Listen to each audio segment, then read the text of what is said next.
We'd like to welcome everyone to CHCO-TV's basketball coverage of Sir James Dunn Academy versus the Campobello Vikings tonight. My name's Josh Fleck, and I am joined upstairs tonight with Joe Tukotski. Joe, what can we expect from this game so far? Well, I think these two teams are pretty even. The first time they played, it was down on Campobello Island, and SJDA was trailing by about 13 at halftime. Campobello had 6 players dressed that game. In the second half, 1 got injured and 2 fouled out, so it ended up a 5-on-3 game, and SJDA pulled away and won by 13. And since neither team will be qualifying for the playoffs, this is their last game. In addition to the seniors, it's the last game of the season, so it should be a good battle. And on the topic of the seniors night, we had a pregame ceremony honoring the 2 seniors from Sir James Dunn Academy. We had number 10, Max Richards, was honored, as well as number 1, Anthony Pelton. So I'd like to wish them all the best after their season, just being their final game and all. Coach McFarlane, the man of many words that he is, had quite a few things to say about those 2 young men before the game, so could be an emotionally charged game for the Algonquins tonight.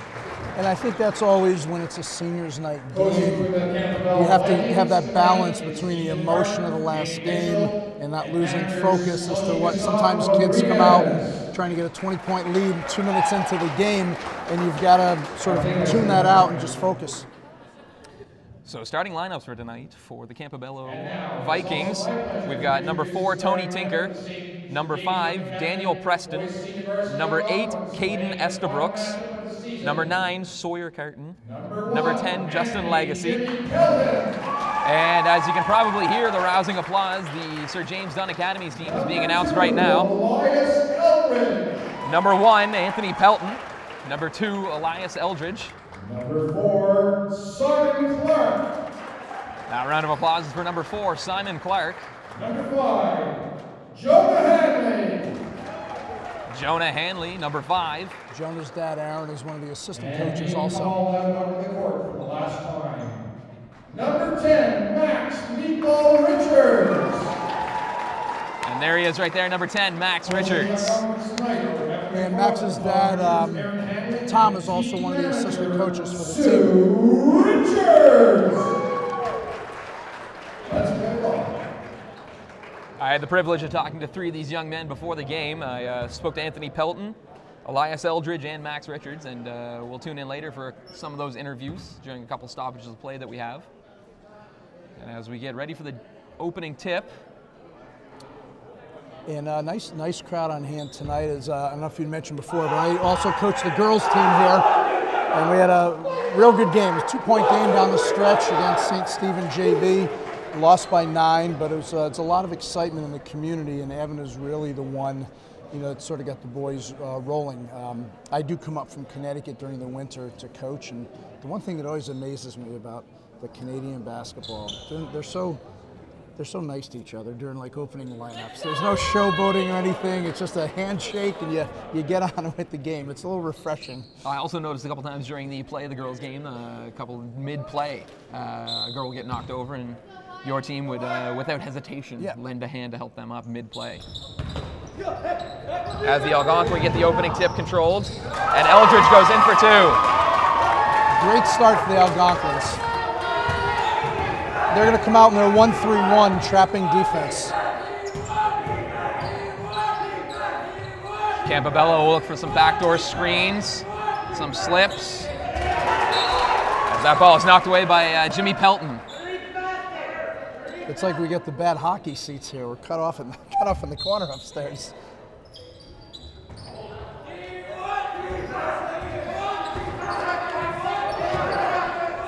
Campobello swinging the ball around. Active hands from the Algonquin. And we have a shot clock violation.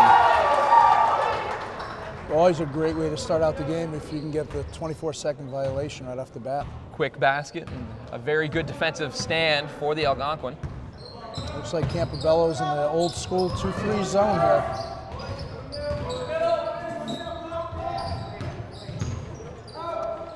Good ball movement so far from the Algonquin. That's a strong take there by number 4, Simon Clark. Good penetration by the Vikings. Quick shot. Strong rebound, can't come down with it. Pelton comes away with it into the open court. Corralled by the Vikings. And they've got a free man. Clark back quickly for defense. And a great rebound by Hanley.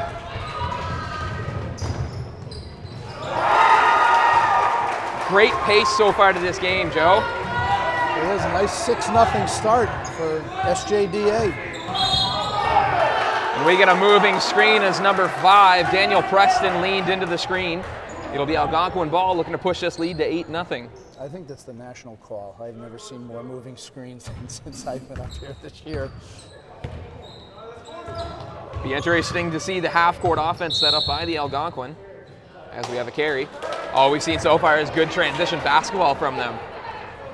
I think where Campobello will try to get their edge is some of their post players inside. They have the edge, the muscle edge, and we've got the hustle edge. So that they're going to try to keep it a half-court game. We're going to try to get it up and down. Good defense by the Algonquin. Shot put up. Long rebound. Eldridge comes away. Sorry, Pelton comes away with it. And another 2 for him. I'm almost certain this is the start that Coach McFarland was looking for.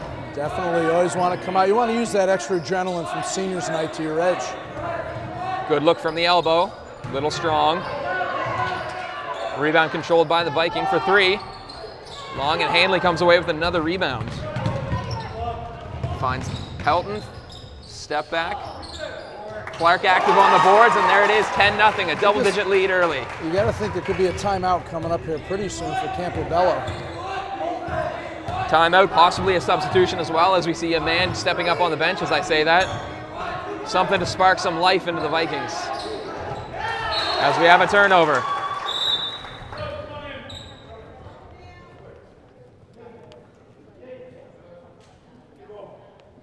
We'll have number 7, Bryce Fletcher, checking into the game now.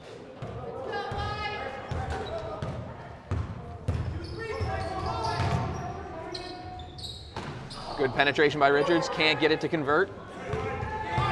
Vikings look to get on the board. Good spin.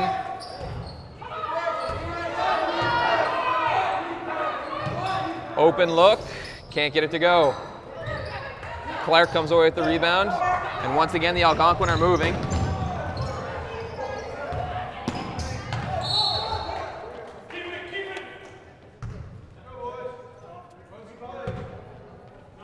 Vikings will take over with 6:42 left in the opening quarter. Looking to cut into this 10-0 Algonquin lead. Good interior defense by the Algonquins.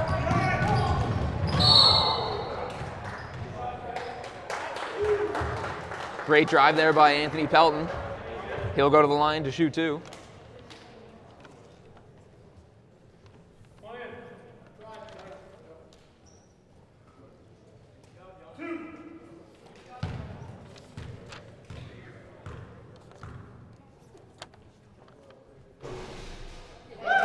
And number 9, Josh Liberto, checks into the game for Jonah Hanley. And Campobello, a fairly young team. They had 3 grade 9 players out there at the same time.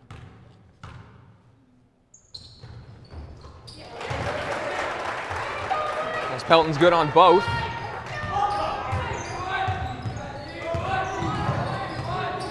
A lot of youth on both of these teams. A couple of grade 8s as well on Campobello. Don't have the luxury of some of the larger schools to take out of just a high number of volume of players. That's great hustle by the Vikings to get back on defense, and they have numbers on the attack. And they can't get it to go. So Liberto outlets to Pelton, who has been in attack mode all game. Great rebound by Richards, and he is fouled. He'll go to line shooting 2, one of the 2 seniors. And I think this makes it tough for Campobello because defensively, if you're not getting any rewards in terms of points being scored, it makes it tough to keep up that non-stop defensive pressure. You want to see a little bit of reward for some of the shots you're taking, and so far they're still yet to get on the board. And Jonah Hanley checks back into the game for Anthony Pelton.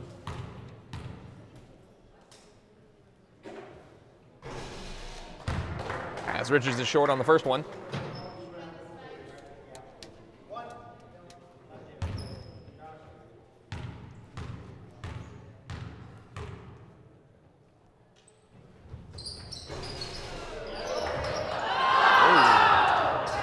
Cannot get the second to go as it rattled around. It looked like it wanted to go. Richards hustles back on defense, but he gets called for the foul. This could be the Vikings' first chance to get on the board for the evening. Tony Tinker will shoot two.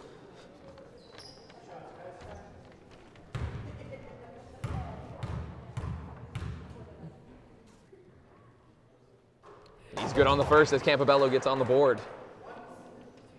SJDA held them scoreless for over 4 minutes to start the game.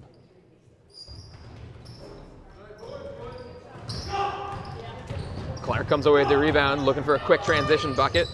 Eldridge to Richards, back to Clark. Strong move. Tinker again on the break. He goes up for two. On a personal 3-0 run right now, Tinker is. Hanley to Eldridge, back to Hanley. Up top to Silverto. And Josh is a freshman who I believe moved from Montreal, and he is athletic. Wonderful give and go by the Algonquins, leads to a foul. The aforementioned Silverto will go to the line. He does have a great knowledge of the game for a kid at his age, and between he and Simon Clark, who are both just really, really athletic and can play multiple positions.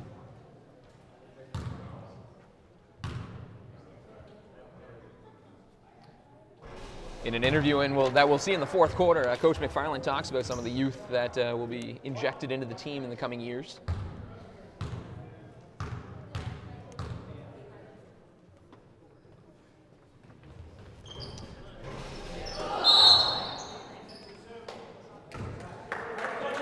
Silverto can't get either to go, but a lane violation by the Vikings leads to a mulligan on his second attempt.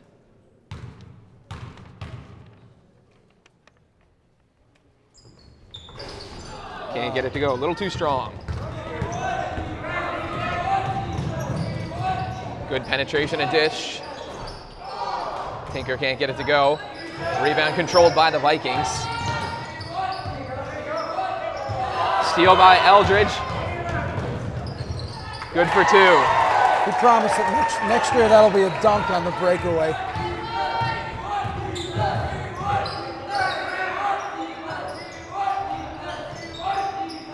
And you can see the half-court trap. You want to get the other team to rush their offense. And Campobello struggled against it.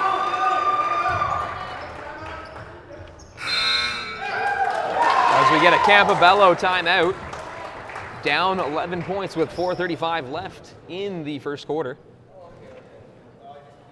And a good pace of the game so far. I know a couple of the, not that it makes a difference to the viewers here, but a lot of the rule differences from where I am down in the States.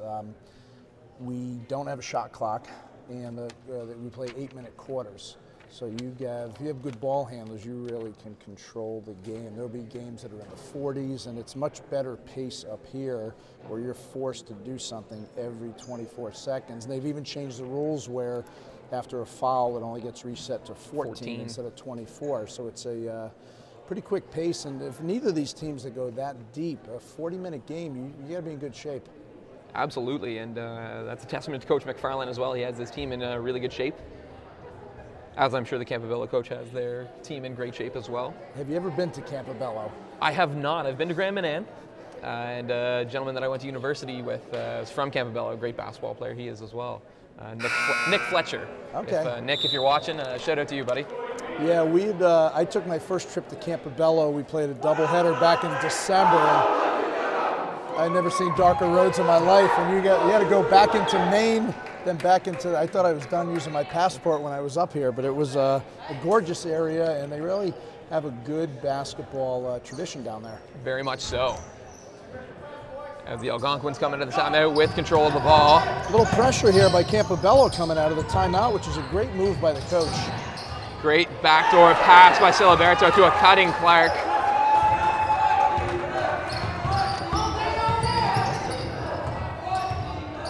And like I said, if they can get Siliberto and Simon Clark in open space, they are dangerous.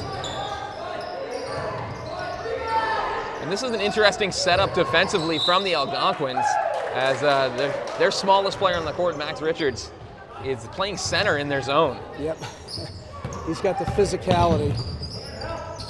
Dribble right into the trap. You want to stay away from those sidelines if you could.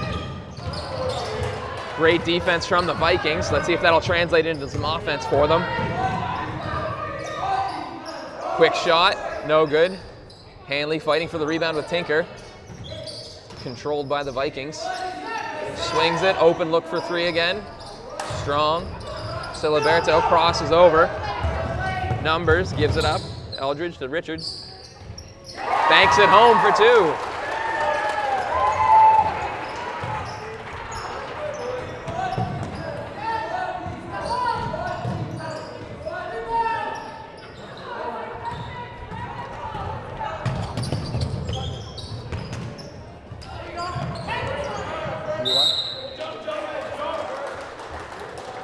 We have a jump ball that will go to the Algonquin.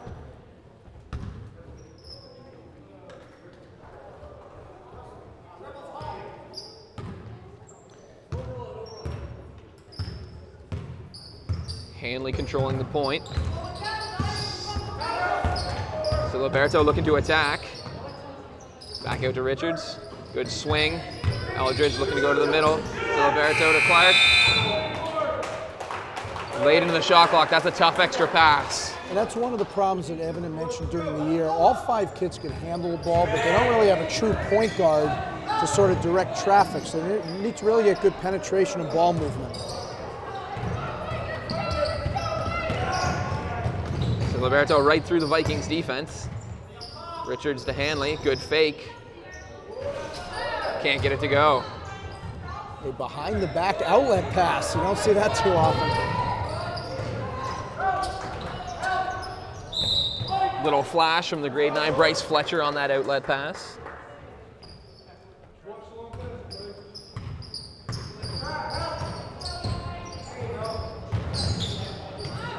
As Hanley drives and loses control.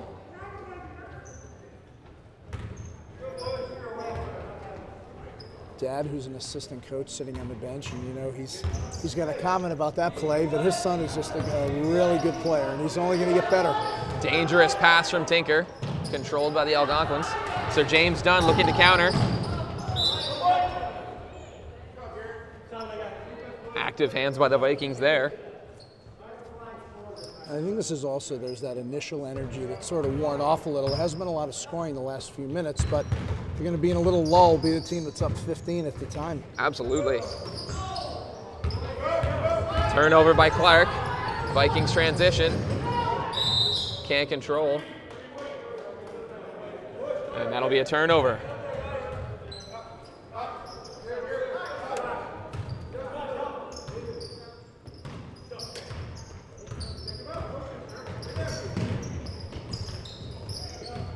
Hanley loses control, and it'll go right back to the Vikings. As you mentioned, the pace of the game has slowed down a little bit. Both teams seem to be lulled into a turnover battle right now.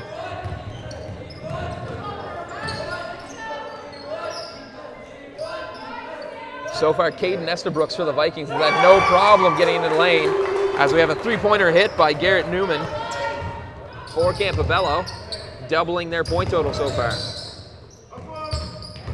Eldridge attacks. Great block by number 10, Justin Legacy. And Tinker goes into attack mode. Gets the offensive rebound. Kicks it out to Estabrooks, who gets it down to Fletcher. Back to Tinker. Over to Estabrooks, who attacks. Can't get it to go. Richards with the rebound. Dangerous pass is picked off by the Vikings and given right back to the Algonquins. This is that up and down action we were talking about before. Eldridge with an open look. Can't get it to go, but Hanley comes down with a jump ball, it is. And with 49.8 seconds left, the Vikings will take over.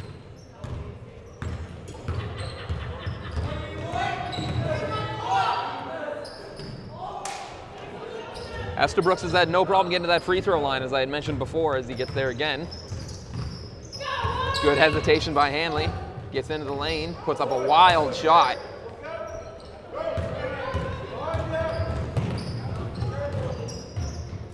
Active feed from number 2, Elias Eldridge. Working hard on the boards. Let's see if they'll hold for one here. Under 20, and the coach wants them to hold for one, and they will. Filiberto for 3, long. Clark comes down with the rebound, and it is good. Just The like Vikings hustle, they have a chance for a shot. 3 seconds left. Estabrooks from half.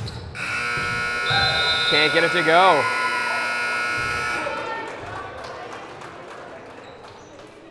So an active first quarter so far, as the hometown Algonquins are up 20-6 over the visiting Campobello Vikings. As I had mentioned before the game, I had the opportunity to interview a few of the Sir James Dunn Academy's Algonquins players, and right now we'll have the interview with Anthony Pelton. What are you going to miss most about playing here? Honestly, I'm just going to miss most about playing with like all my friends, because they're just not teammates to me. They're like my best friends. They're like my brothers. This is like another group of family that I have. I'm going to really miss them a lot. And over that 5-year span, what have you learned most about playing here? I learned most about like how to, let's say, like be a teammate, like pass the ball around, and also be like a good leader. And on the topic of leadership, how confident are you with the group that you're leaving behind to fill the void that you and Max are leaving next year?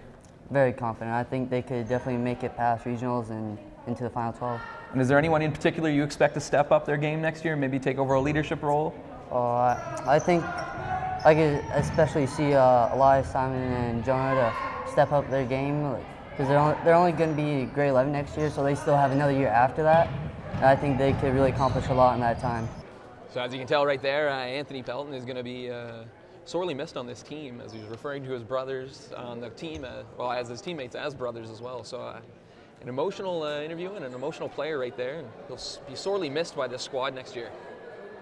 I think the small school mentality, there's really something to be said for that. There's really only about 25 kids per grade here. I always joke to them that we had more kids suspended per day in my high school than they have in their senior class, but they just get along so well, because that could work both ways. In your small town, everyone knows each other. You get sick of each other, and these kids, boys and girls teams, they really lean on each other and support each other. It's nice to see. And on the topic of the small school as well, with Sir James Dunn being such a small school, a lot of these players start when they're in grade 8 or grade 9 and play varsity the whole way through. So Pelton himself started in grade 8, and he's been with Coach McFarland for 5 years. That's a long time to be with the program. It so is. I mean, when you're with a team that long, it does turn into a family mentality with it. Yep, and actually on our team, we had 2 grade 7 girls that got a lot of playing time this year. And rather impressive, the one that I saw today. Yes, Paige Montgomery. She's going to be a great player down the road. Active defensively, very quick feet. If I didn't see it in the program, I would not have believed she was in grade 7 with the level of compete that she had. As we're back to action here, Vikings swinging the ball around. They will maintain possession with 10 seconds left on the shot clock.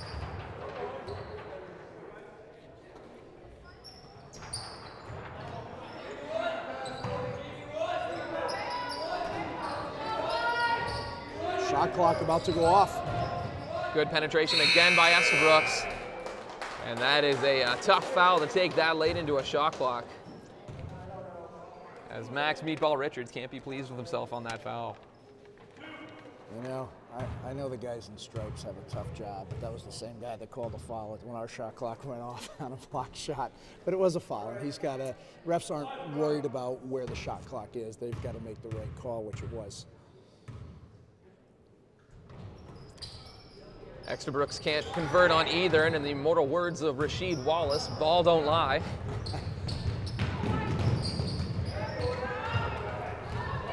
Great steal by Estabrooks, and he is in attack mode. Great And nothing move. seems to be falling for the Vikings right now. Great transition basketball. And we have a foul called there. Richards will go to the line, looking to convert on a pair of free throws. And Sue Richards, his mom, who they mentioned before, is the de facto team manager, and she just does everything for him between, I think we have a technical here.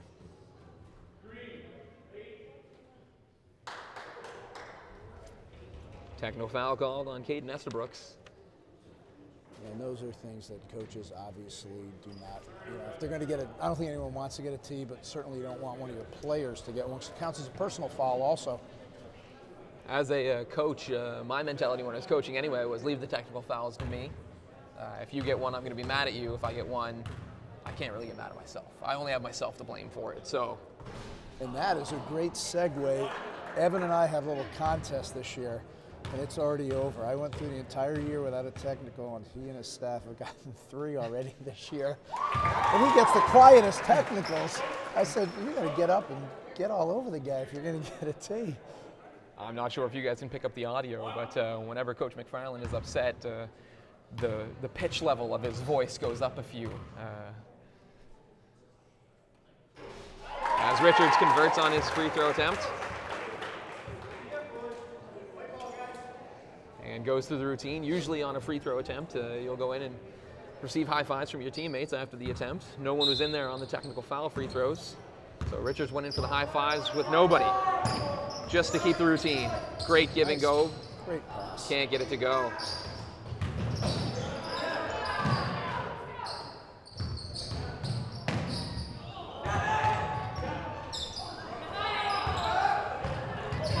Great steal by Clark. Good look on the pass, but great defense by number 6, Garrett Newman, as the Vikings control the pace. Tinker for 3. It's good.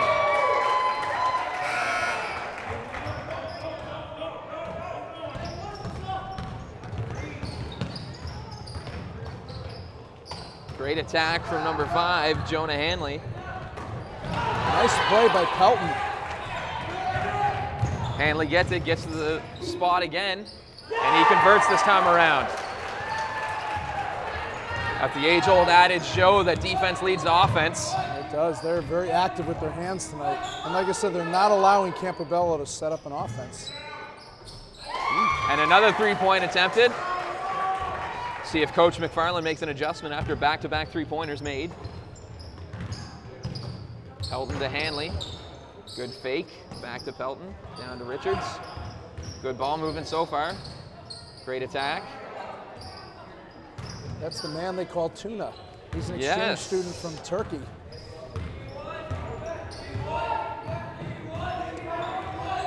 And the aforementioned Tuna with the steal. Pelton with it. Looking to reset, slow the pace. And we have a foul. I told him before, he's got to shoot the ball more. So you came all the way from Turkey to, you're not going to come that far to pass the ball. He's got to be, he's an athletic kid, and I think he'd be well served to be a little more aggressive offensively.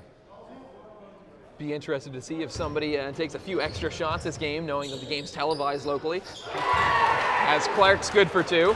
They always say that about John Wall of the Wizards. When it's a TV game, he doubles his shot attempts. Tinker handling the ball up top for the Vikings. Gets it to Newman. Spins to the baseline. Back up to Tinker, who attacks, but we have a foul called.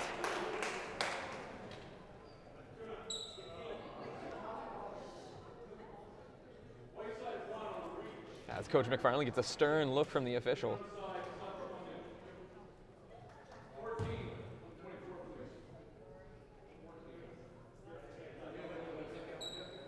With 7:01 left in the second quarter. Already 5 fouls total have been called in the first 3 minutes.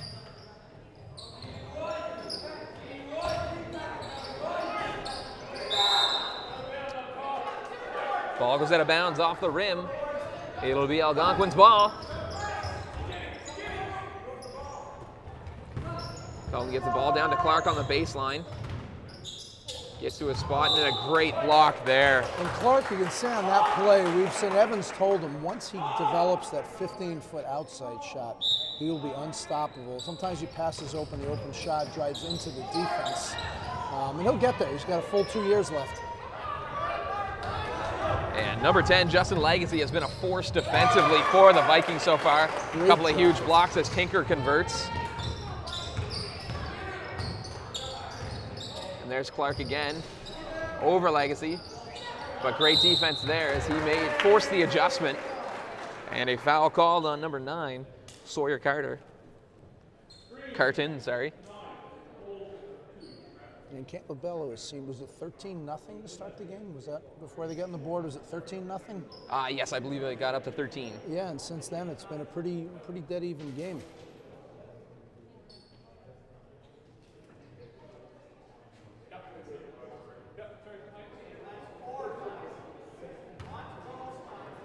And that is 4 team fouls on Campobello, so for the remaining 6:25 of the half, SJDA will be in the 2-shot bonus once they draw one more foul.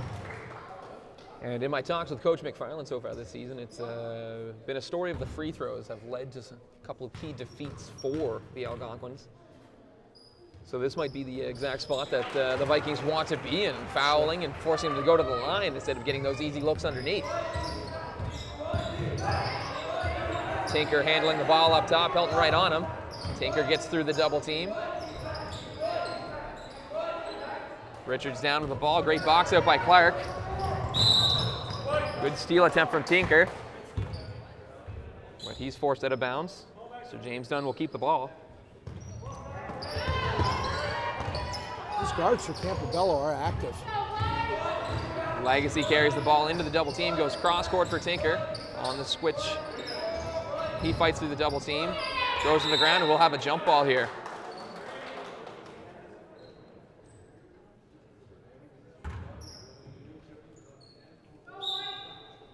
Campobello keeps possession. Richards comes down with it. Pelton might have an open look here. And he gets another 2 to go. Pelton was playing one of the better games I've seen from him this year, and it's his last one, so he's come out on fire. Probably one of the more quiet interviews that I did before the game through Tony Pelton. He's going to let his play do the talking, I guess. And so James Dunn is in attack mode again. Pelton on the wing, back to Hanley. Tough pass to handle. Hanley's had a great job so far getting to a spot and getting his looks. Just can't get them to convert. Good no call. Good no call on that. Pelton kicks to Clark. Great fake. Can't get it to go, but the Algonquins will keep possession with 13 seconds left on the shot clock.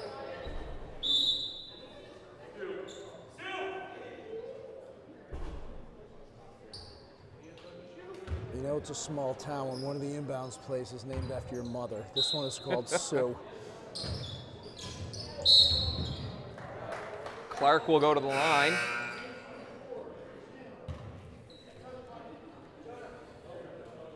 Siliberto checking back into the game for Hanley.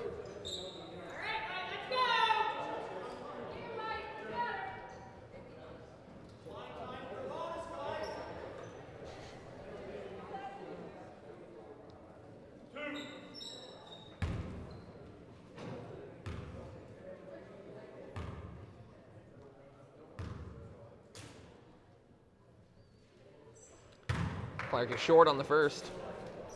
Clark's sister, Erin, was one of our captains last year, a great point guard, and she's now away at college, and athletic family. Mom teaches at the school.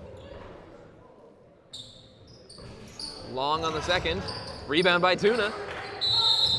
But he walked first.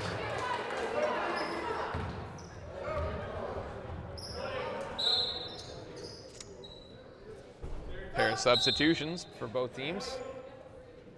Elias Eldridge checks in for the Algonquins. And Bryce Fletcher checks in for the Vikings. Fletcher will be met at half by Belton.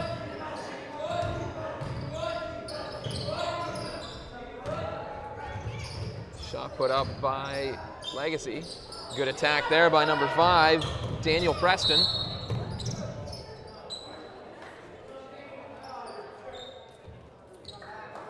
And Preston gets called for the foul. Richards will go to the line. And what Campobello will have to worry about eventually is individual. In fact, I see one of the players on the bench holding up 3 fingers.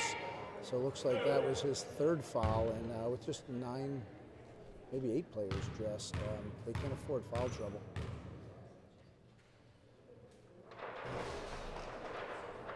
Richards can't convert.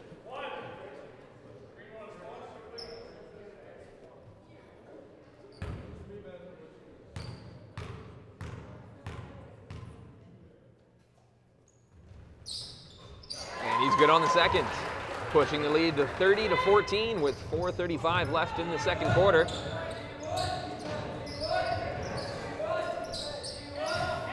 Fletcher on the wing, goes behind his back. Turnover, Preston will get it, and he'll go to the basket, get fouled, and he'll go to the line. Seems to be a foul from Campobello each possession, which, as you mentioned, will lead to some trouble down the road.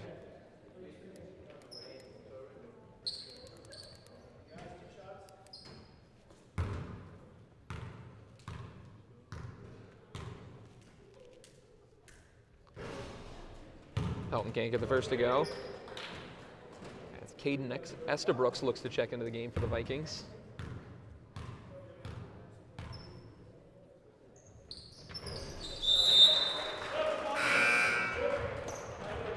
And Pelton's good on the second.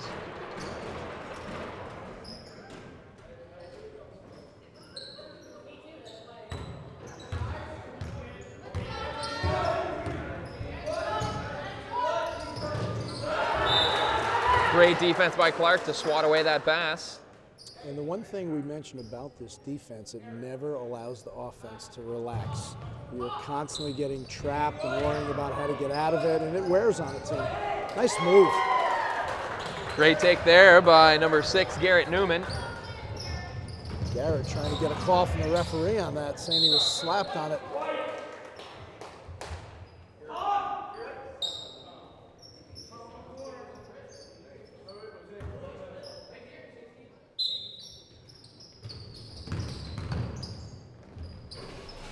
Eldridge can't get the roll. Controlled by Estabrooks.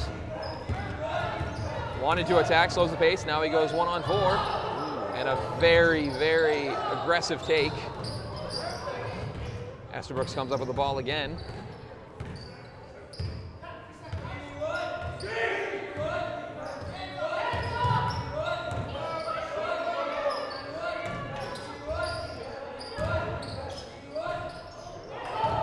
Richards comes down with the ball, and he's going to go. Great block by Estabrooks. And he can't handle the outlet pass.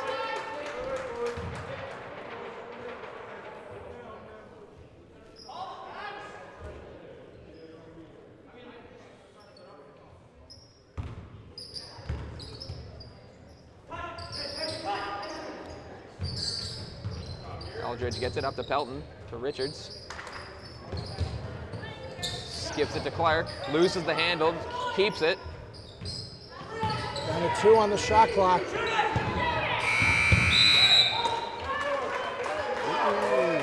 I thought they'd keep playing on that. They had a steal off of that.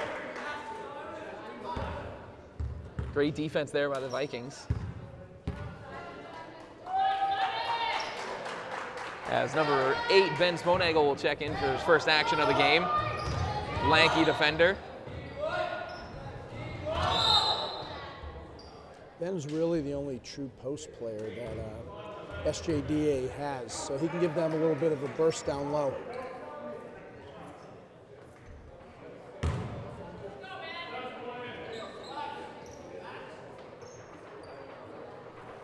As it looks as though that'll be another foul on Dan Preston.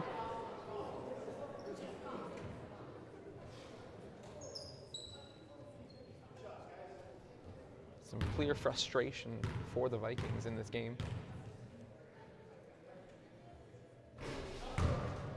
Sponagel can't get it to go. And what Campobello's got to do is, like I said, not a very deep lineup. They've just got to play hands off. When they miss a shot, back up, or it's going to turn into more of a free throw shooting contest there.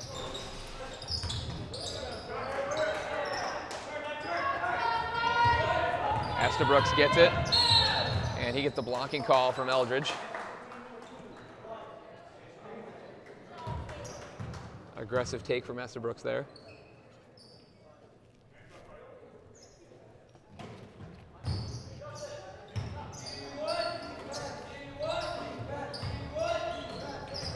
Active hands from Elias. Great save, and he's hustled down. He's going to get it back. Spots an open Richards. Fakes it, gets it down to Siliberto. Gets it to go on the baseline. That's a great look by Max Richards.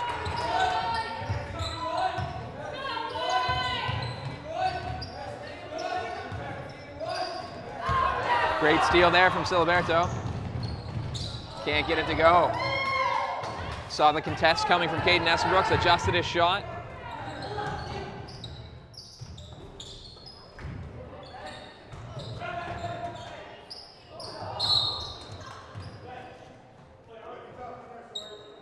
Sponagel tried to find Tyler Dolan, who had not checked into the game yet, so that will be Vikings ball.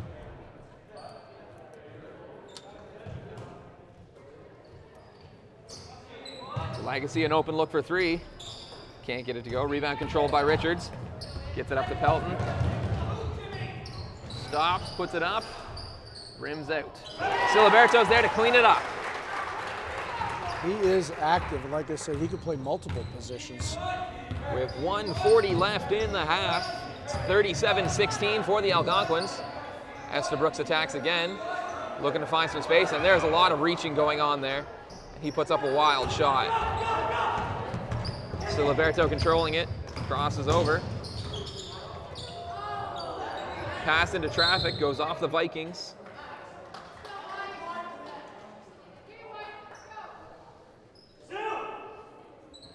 Mom gets called once more on the inbounds play. That's got to be quite the honor. Up top to Sponagel, looking to attack, and he loses control. Good idea, but lost the handle. Vikings will take over with 1:16 left.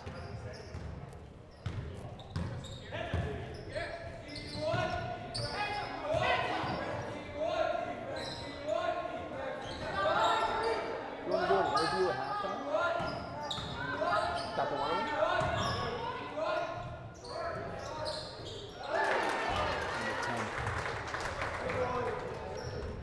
As number 10, Justin Legacy converts for Campobello.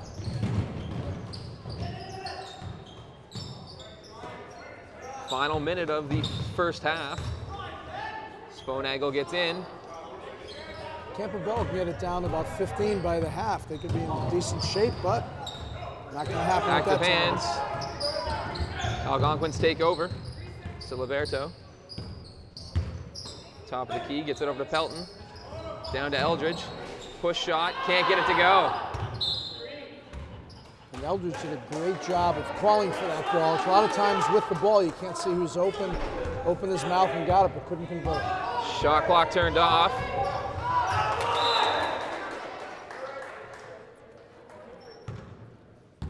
Vikings will keep possession. 17 seconds left.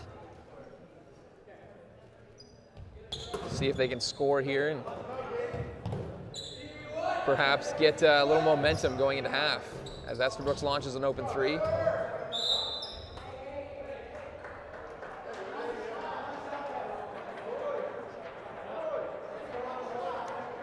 Ten seconds left, the Algonquins take over, Pelton gets it.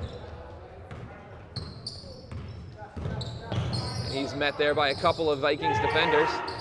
Pelton to Eldridge, good fake, open look, and it's good at the buzzer.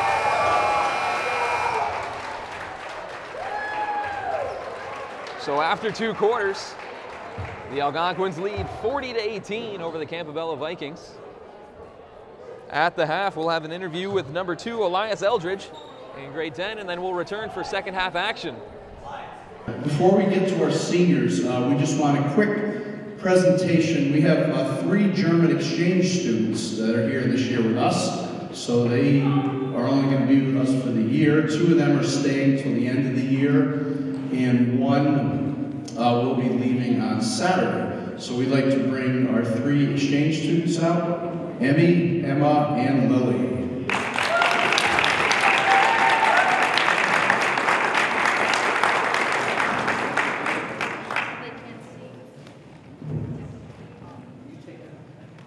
Our first senior just moved here from Jamaica. She did not like that much of the warm weather and didn't think she would get this much of the cold weather. We're very glad she's joined us for the year, so we'd like to have her come out, joined by her mother. Our first senior is Jamie Lee Charles.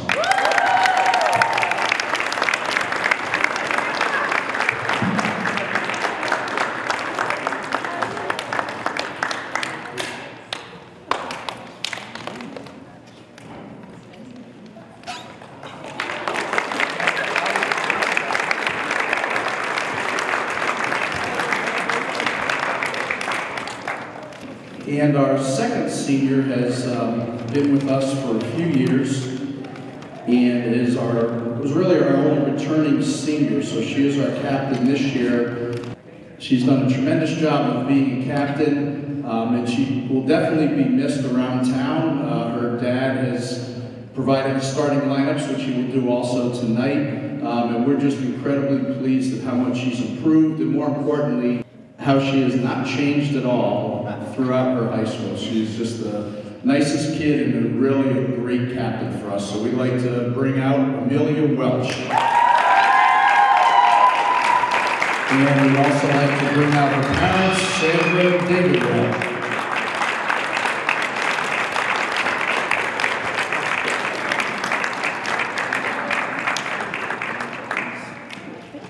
What are you looking forward to most next season? Next season, I'm looking forward to competing for a banner again next year and hoping to make it further than regionals. How excited are you to partake in that with the oldest players on the team next year being in grade 11? I'm most excited as I've ever been. It's going to be great trying to play for a banner again and getting further and leading the team. So with losing Max and Tony, what do you have to do yourself to step up next year and fill the void that's left by them leaving? Definitely improve my game and my leadership skills. I'm really looking forward to doing that with Evan, Aaron, and Tom, and I think they're going to help me improve a lot. What have Max and Tony taught you about becoming a better leader?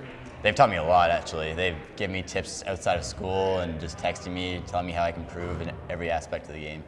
And as you can tell through that halftime interview, Elias Eldred very excited for next season. Lots to look forward to, and I'm sure after this game's done, he'll be excited to get this team back to the playoffs.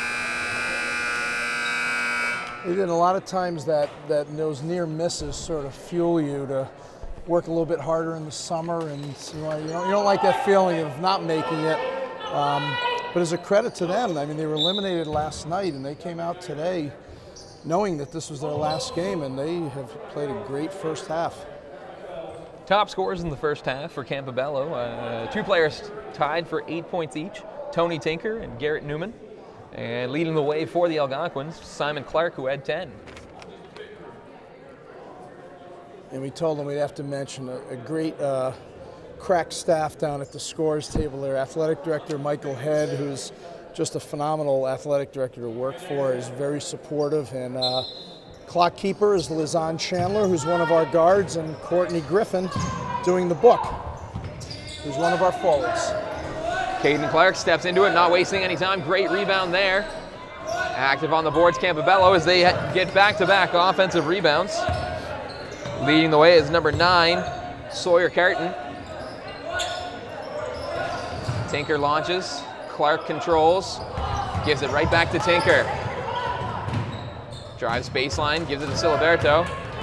Makes a move, and he is off to the races. Wow. A little too strong. Good rebound by Eldridge. Right back to Eldred, who goes over to Hanley. And driving baseline was Clark. And Campbell's off and running. Tinker gets it to the middle. Back over to Tinker. Up top to Estabrooks. Great read by Hanley.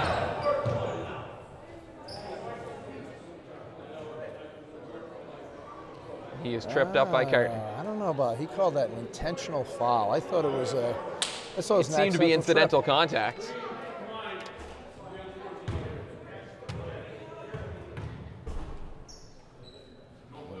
Coaches. Tough call there. Tough call. Coach making sure that he gets back to the bench without giving his opinion to the referee. Coach doing a great job talking to the player right now. Hanley's good on it.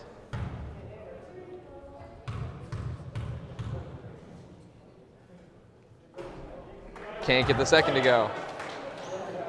I think from Campobello's standpoint, when you're down this much, as a coach, you want to have your team chip away a little bit. You're not going to make up 23 points all at once. If you could ever get it down to about 12 going into the last quarter, but that's going to be an uphill battle for the Vikings. Absolutely, you certainly want to cut it in half going into the final quarter. Once again, that's Legacy with a great block.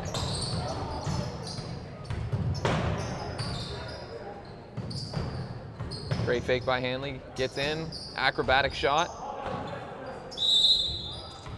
And we've got a foul called, he'll go to the line for 2.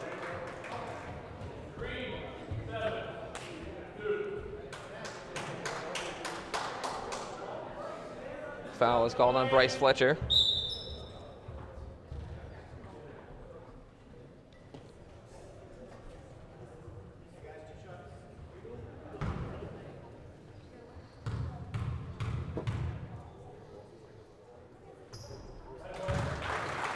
See Tom Richards down there, the assistant coach, doing the stats during the game to keep the coach. I thought when I first saw him, I thought he was working on poetry or something.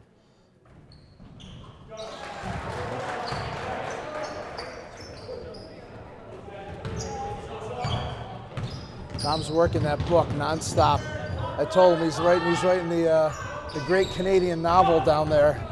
But he's doing stats, and that really helps out the coaches. Siliberto gets out and running for a deuce. And Evan's got 3 more years to look forward to with Josh. A few more years left with a lot of his players. It's quite a youth movement here in St. Andrews. Siliberto hunts that one down before it goes out of bounds.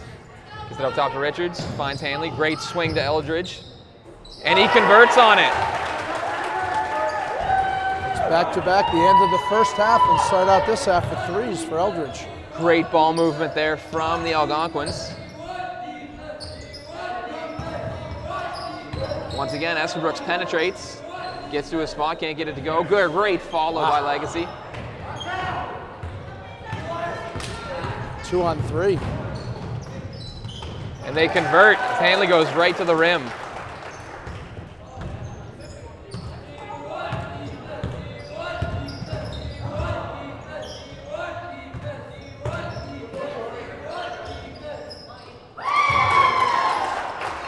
Great bucket there from Garrett Newman. Hanley dribbles around, Siliberto slowing the pace. Gets it to Eldridge. Richard swings, looking to go down low to Sponagel. And a foul there on Legacy. The always dramatic Ben Sponagel.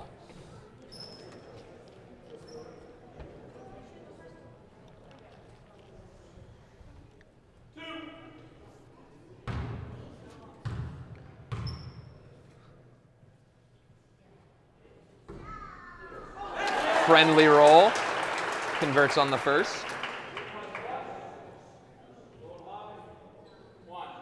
And once again, early into the quarter, Campobello looking in a little foul trouble as they've had 3 already. And he gets both to go. And they always say teams, when they get tired, tend to get in that foul trouble. You tend to reach a little bit. Tinker dribbles out of the corner, finds Newman. Fletcher over to Estabrooks, down to Tinker. And Fletcher with a careless pass.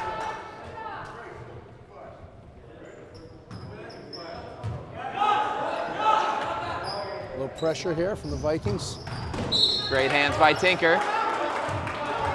Hanley needs to go to that pass, though. Make it a little easier on Richards. As Richards will trigger from the baseline. Gets Siliberto.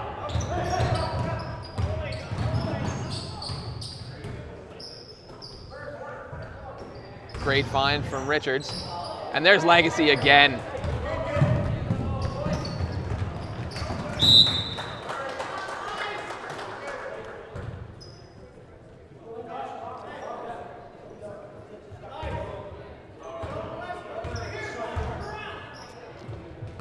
If nothing else so far, Legacy has been a huge highlight for the Vikings. Some large blocks as Siliberto launches from the baseline. Newman into the open court. Attacks, finds Tinker. He finds Estabrooks. And a great runner. Nice move in traffic. Great ball movement there from the Vikings, leads to a pair of points. We'll see if they keep that up.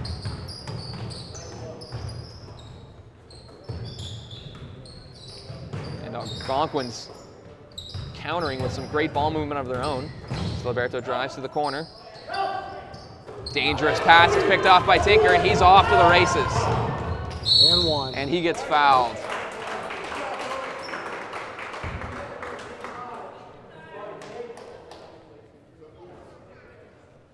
Great burst from the 9th grader, and he's rewarded with a pair of free throws.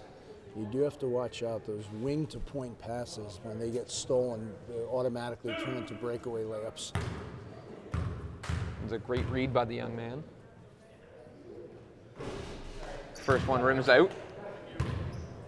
As Dan Preston checks back in for the Vikings, he has 4 fouls right now.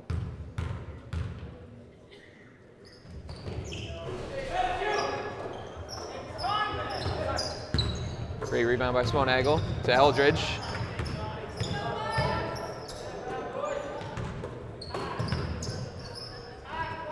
Richards in the corner, down to Eldridge. And once again, Legacy there to force the adjustment. Vikings take over. Tinker up the sideline. Great pass to Preston. Rims out. Hanley with the rebound.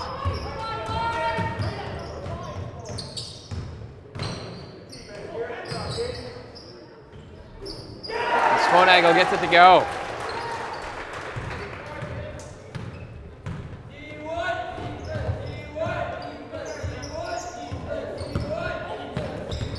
Steal by Siliberto. He has numbers. Wants it himself. And he gets it to go. In traffic. Estabrooks pushes it up to Tinker. Great move. Can't finish. Legacy looking to keep it alive.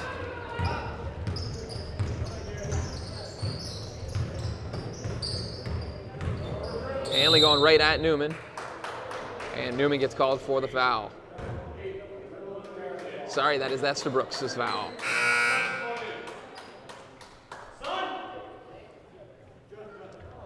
As we have number 9, Sawyer Carton, checking back in for the Vikings.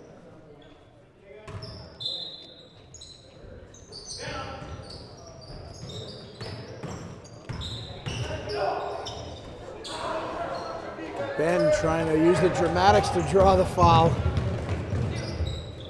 Good look from Estabrooks, and he gets it to go. Only a 2. Nice transition 3 by Estabrooks, and a turnover for SJDA.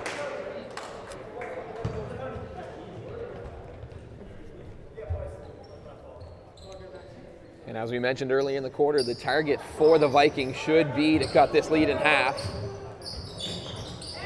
If they can get it to 12 or 13, they should be all right. As Preston gets it, he is met at the peak by Sponagel. Good follow there by Carton.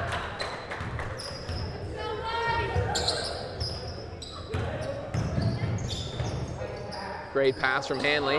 Sponagel too strong. Eldridge comes away with it.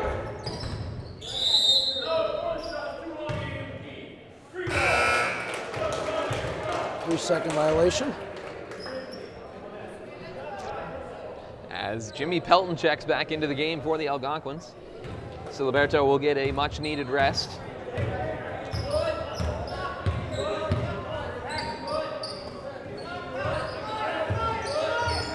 Great look from Newman to a cutting Tinker.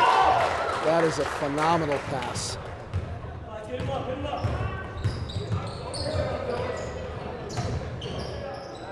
Once again, Hanley with the drive in the dish. Ambitious shot attempt from the baseline. And a good, powerful move from number 8. Like we mentioned before, he gives them some of that inside muscle that they really don't have. Looking down low to Carton. And he gets it to go, plus the foul.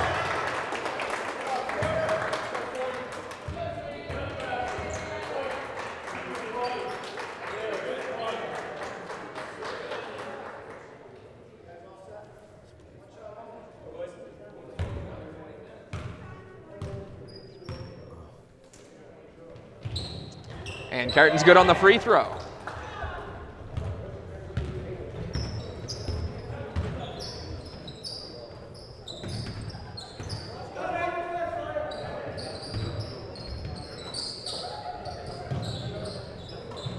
They just gave those, I think they gave the points to Sir James Dunn. Yep, the score could be off by a couple. Newman carrying it across. Turnover. Sponeagle controls. Helton tracks that down in the corner. Gets it to Hanley, who gets into the lane. And it is good. Nice floater.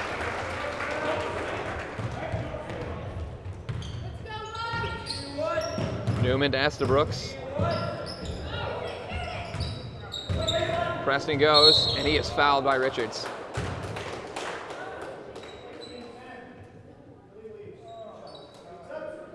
Preston will go to line for 2.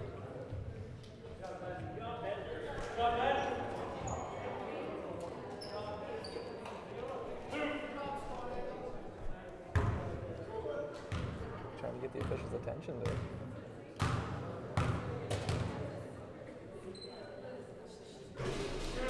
So it should be 32. Should be 62-32.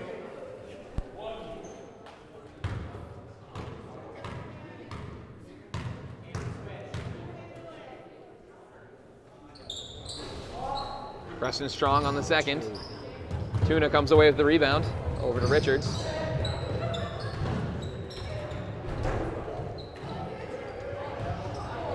Careless pass from Preston. Check the score.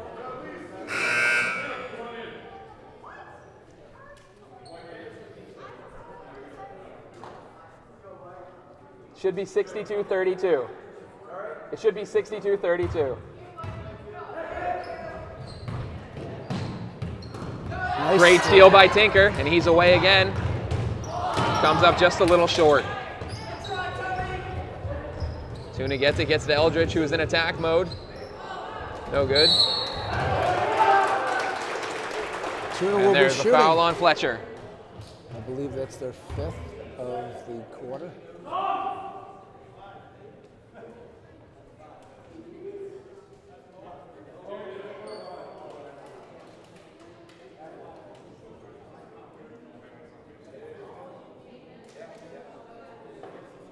Now we got it right.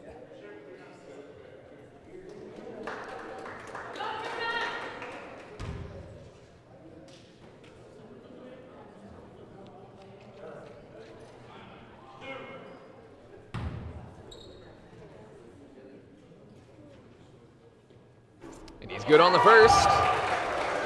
We need to pick up some witty saying that goes with Tuna and hitting the foul shots. Tuna for 2. Short on the second. Estabrooks comes away with it. And he goes right to the rim. Can't get it to go. Hanley skies for the rebound. Gives it to Fletcher, who goes right back to Estabrooks. And he is for 3, and it is good. A pull back 3 off the steal.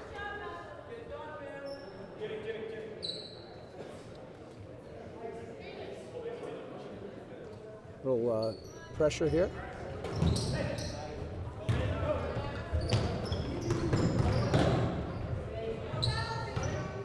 It's tough to pressure when you're into some foul trouble.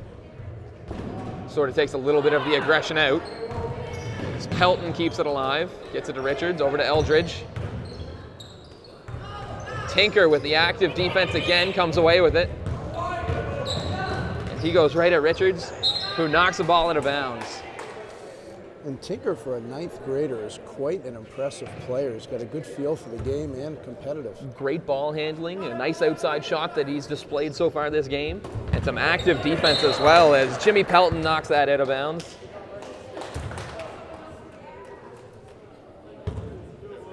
I say that Jimmy Pelton, that sounds like a newspaper character from the 50s. I'd be interested to find out the background story on the nickname, how you get Jimmy from Anthony. Evan had told me once, and it just slipped right through. I can't remember what it was. My guess was going to be a middle name was James, as Estabrooks can't get the 3 to go. 40 seconds left in the quarter. Good ball Richards movement. will have an open look if he wants it, and once again Tinker with the active hands. Great take there by Estabrooks.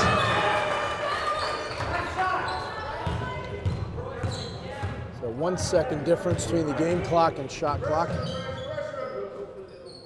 Typically you'd want to milk this down as much as you can. Pelton Eldridge over to Richards. Knows there's 10 left. Eldridge with a great fake. And he gets it to go. 5 seconds left. Vikings looking to put up a half-court shot. Estabrooks gets it to go, and he just off the front rim.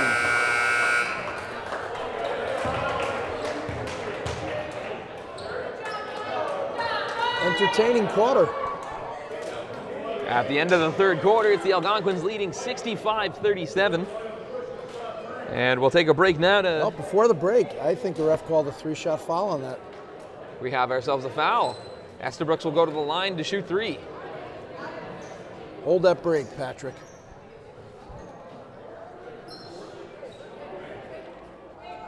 Boy, and a half-court shot. That's one of those, in a close game, that's a Sports Center highlight of the night there. Coach McFarland would not be pleased with that foul.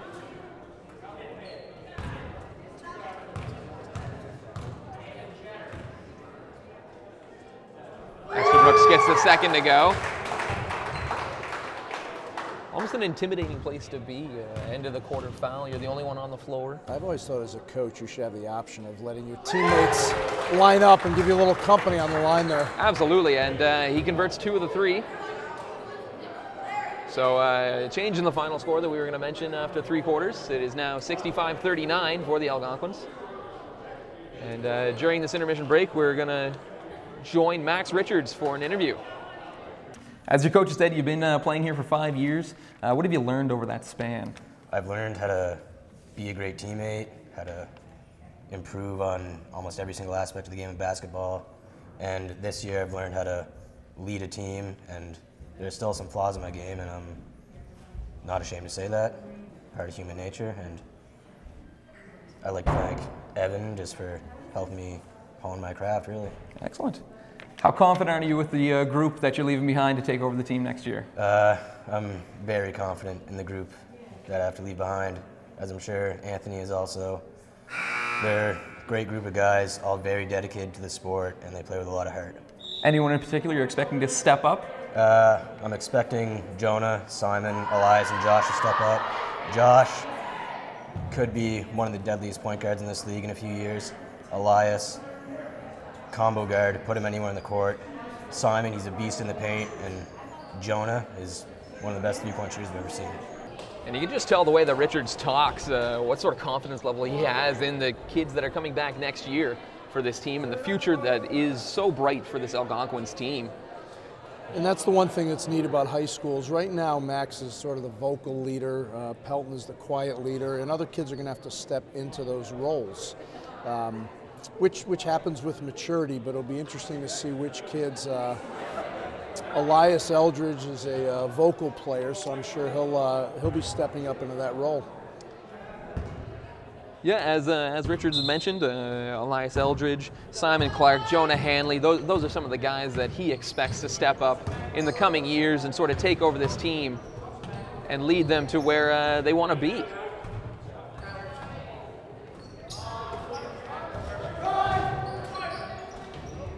As that is an athletic bucket there by Jimmy Pelton. He's making sure his last appearance on the the King Street Barn is a successful one. He's had no problem getting to where he wants to get on the court as Preston goes in for 2. There's been a lot of talk of the veterans and the seniors, I should say, for the Algonquins. We should take a moment to talk about the seniors for the Vikings as Estabrooks goes in for 2. Preston himself, one of the seniors for the Vikings, and another name that we've said a lot this broadcast, Justin Legacy is senior as well, as Hanley launches a 3, and it's short. That is some great hustle there by Pelton. Can't keep it alive though. And it's a sort of a sad feeling, that last game you have. You just think of the hours you put into practice and the long rides to away games and the exciting wins and the tough losses. And both these coaches seem to have made it a good experience for their kids.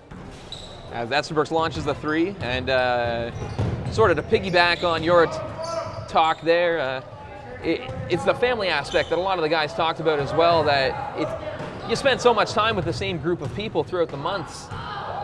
As Fletcher comes away with the seal, that it's almost, you don't know what to do the next year when you don't have that family and you don't come back, and it's... Tinker with the basket there. It is, I know in our game, Amelia Welch, who is our senior captain that's been here for a while, she said she only broke down twice today and cried. I think during the opening ceremony and probably right after the game. And like I said, you get used to being in that day-to-day routine, and then it ends, because most of these kids will not be playing basketball after high school competitively. So we have a timeout here by Sir James Dunn Academy. And during this break, I got the opportunity to speak to Coach McFarland before the game. And let's see what he had to say. Talk about your season so far. It's kind of been a funny year. We're a pretty young team, so we came in with, we were hoping to make the playoffs, but we knew it wasn't the end of the world if we didn't, because this is kind of a building year for a young team with a core of mostly grade 10 players.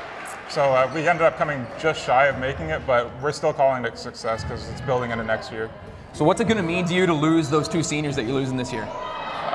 They started the program the same day that I actually came on as a coach when they were in grade 8, so 5 years ago. And it's going to be a weird one to see them go, because I've become pretty good friends with them off the court too. I travel to away games with them. I hang out with our assistant coach Tom, who is Max's father. And it's just going to be weird not having them in the jersey next year for sure. What sort of legacy are they going to leave behind after they're gone?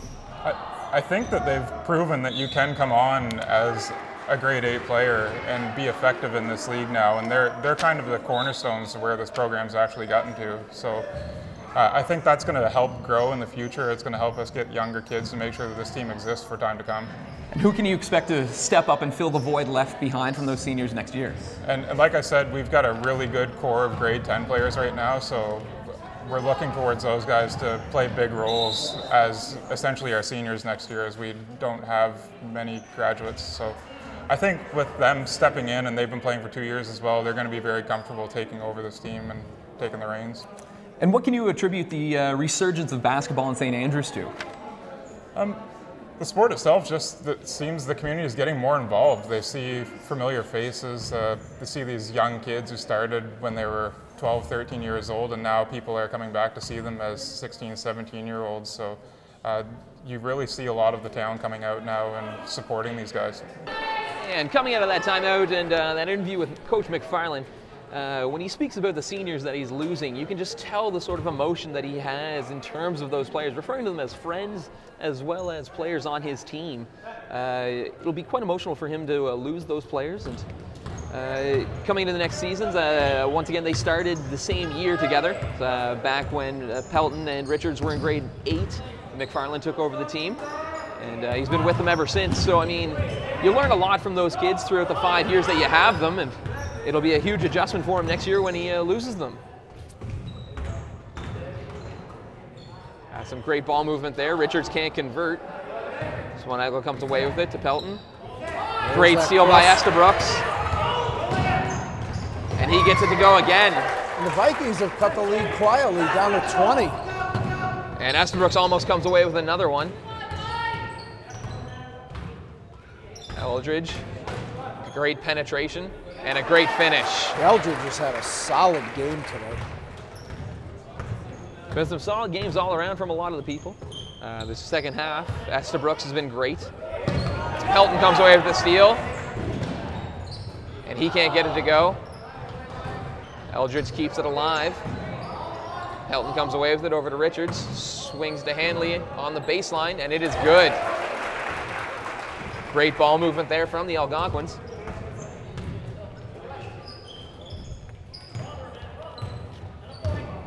Fletcher attacks, gets it to a Legacy, who had a great seal. He fades, can't get it to go. Richards comes away with it. Push pass, Pelton can't chase it down. And the other thing which even adds to the time you spent, which I never dealt with, is how there are no buses to away games. You're always driving with other kids, with families, and you really get to know them a lot better. And that was the part that Coach McFarland talked about as well, that he traveled with some of the seniors as well, so that'll be an adjustment as well. And like you said, when you travel with somebody, especially long road trips, you really get to know a lot about them. As Pelton's good. And both our boys and girls teams went up to Minto and won a tournament in early January and stayed overnight. It was a great bonding experience for both teams, although I don't recommend driving to Minto just for the heck of it. It was out there and the weather was not good on top of it, so the snow tires came in handy. But as a player, those road trips where you get to stay in the hotel, it's always something that you look forward to. You get the schedule at the start of the season, and you sort of pencil that one into your own personal calendar to look forward to throughout the season. And there'll always be stories from those tournaments that the kids are going to remember for a long, long time. Tinker putting on a one-man show here. Between Tinker and Estabrooks, that's been the bulk of the scoring so far for the Vikings, as Hanley gets the elbow. Great move and a great finish. And that's where you see Campobello is a little tired at this point. We're down almost the 5-minute mark of the game, and they're not a very deep team, so the defense always struggles when you get tired. Be interesting if Coach McFarland subs out his seniors for the last little bit and gets some of the younger kids a little game action to end the season and something to look forward to for the next season. Give them their curtain call near the end.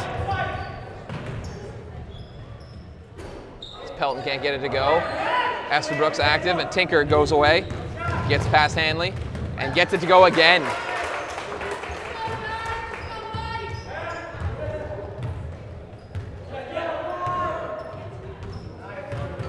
Hanley gets in and he gets fouled.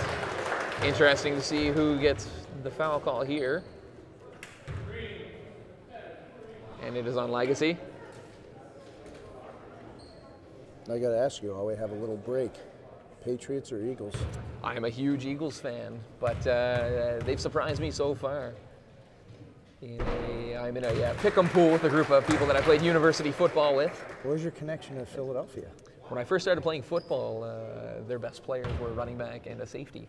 And those were the positions that I played on the team back in Hampton. So it was a natural selection for me that the two positions that I played when I first started playing, just a team that had the two best players that were very similar to the way that I played the game. So it was, that's the only way I can explain it. As Legacy can't get it to go, but he keeps it alive. Gets it to Fletcher, swings out to Estabrooks. Open look for three. Can't get it to go, and it will be Algonquin's ball as Garrett Newman will check into the game. I actually live right in the middle of Patriots country. I'm about 90 minutes from Foxborough, and I can't stand the Patriots. I'm a Giants fan. Excellent. So it's a little bit of jealousy. I mean, if there was one team, it'd be the Giants, even though I always rub it into my friends. Huge rival. We're 2-0 against you in the Super Bowl, so even though you got a lot more rings than we do, but it should be a good game. As Estabrooks comes away with the steal, and one. He gets fouled, and the shot goes.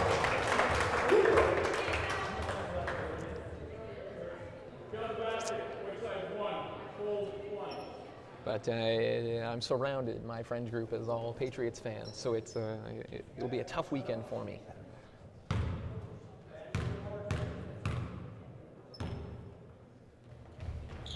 And Estabrooks is good. Evan's a huge Patriots fan too. Yes, he certainly is. Evan and I used to roommate together when we went to university, so there were some heavy rivals. He's a Maple Leafs fan. I'm a Canadiens fan. And Estabrooks comes away with the steal. This has been a different Vikings team here in the fourth quarter. Estabrooks spots Tinker open in the corner for three. Just a little long. Tinker's active. Gets in. Dishes to Estabrooks. Over to Newman. Back to Tinker. Good ball movement. Great ball movement from the Vikings. Tinker with the look. Little strong. But Estabrooks gets it. Great fight and great hustle from Richards to keep it alive for Sir James Dunn. Pelton over to Eldridge. Siliberto. Pelton up top, looking to make a move. Siliberto gets it to go. As you can see, Preston doesn't want to get fouled out of his last game as a Viking. Sort of playing some tentative defense. Estabrooks, quick release from Estabrooks.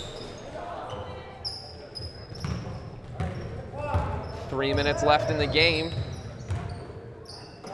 Sir James Dunn with a 25-point lead. And they will sweep the season series from the Vikings. And end their season on a sweet note. Eldridge Siliberto, 3 seconds left. Richards puts up a shot. Can't get it to go. Tinker into the open court. Keeps it. Estabrooks gets it. Nice Oh, great stop. pass to Legacy. That is some good offensive basketball. Estabrooks is quite a player. With Estabrooks and Tinker both being as young as they are, both in grade 9, Campobello basketball is going to be in good hands for the next 3 years.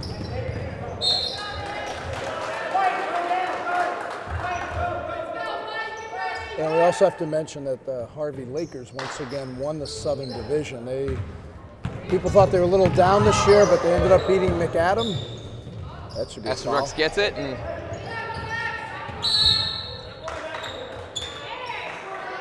Max, you don't want to end your career with a fight.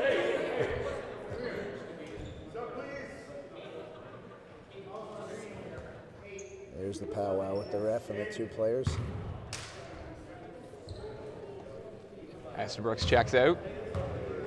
So Harvey did win the division again as they beat McAdam, but with the point total, they got the edge on it, so they will be first, McAdam second, and Graham and Ann snuck into the third spot by virtue of their 2 wins over us.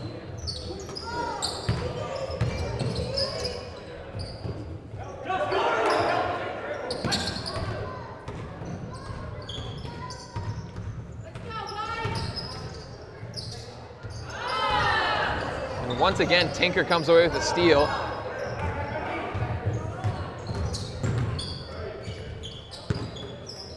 Looks like Preston for three. Campobello coach will be getting a few subs in and have yet to get in the game. And Newman gets it to go. A couple grade 8ers, I believe.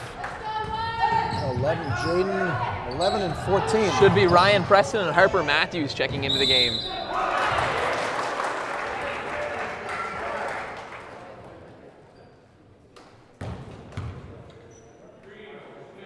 Evan eyeing the clock and the score.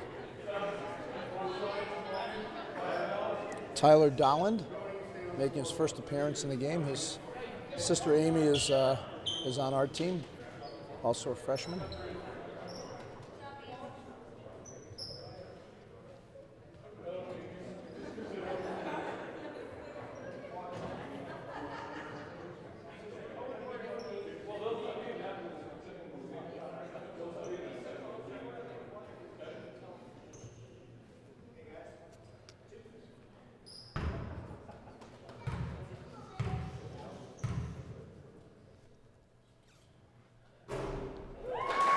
With the 2 subs checking in, we'll be interested to see if it is the 2 seniors coming into the game.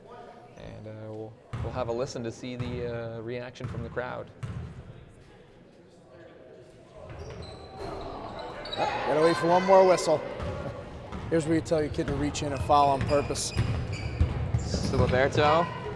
Or the ref calls one on purpose. Tinker comes down with the offensive rebound, and here is the substitution. And it is the 2 seniors coming off as they get a round of applause. coaches greeting them as they come off the floor. Coach McFarland greets them with a hug as the other coaches join in as well. There's Tom Richards and his son Max. That is a nice touching moment there. Once again, a great give and go from Siliberto and Sponigal. We have 1:08 left in the last game of the season for both of these teams. And Campobello, really, if you take away that 13-0 lead, has played pretty competitively the whole way, and they played hard the whole way, which is a good testament to their coach and their players. Absolutely. It'd be very easy to just sort of give up as Tinker had that one go in and then spill back out. But as we were mentioning before, it'd be very easy as a player to just sort of pack it in after a 13-0 start. But kudos to them for the way they've hustled and played, and they've kept this alive. As Dolan gets it over to Tuna, to Eldridge, 4 seconds. Sponigal's gonna have to shoot.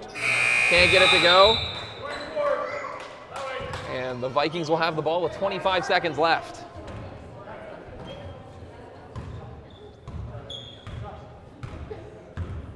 Tinker brings it across.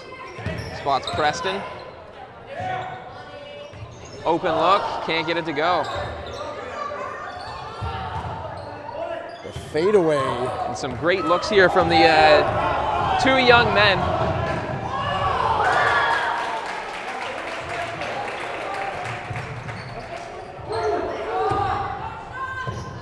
As that is a young mistake there by young Josh Siliberto. As typically you would hang on to the ball with less than 24 seconds left in the lead, but can't blame the grade 9, the youthful exuberance that he has and wanting to score. So he must have known this game was being televised on CHCO-TV. And that'll conclude tonight's game. The Algonquins come away with an 84-60 win.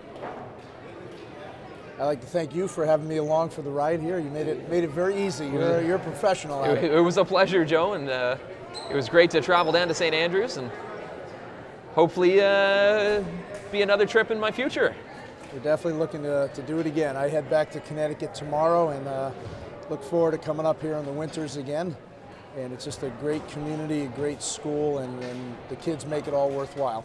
Well, we wish you the safest of travels, Joe. And that will conclude our broadcast for the evening. Thanks for tuning in, guys.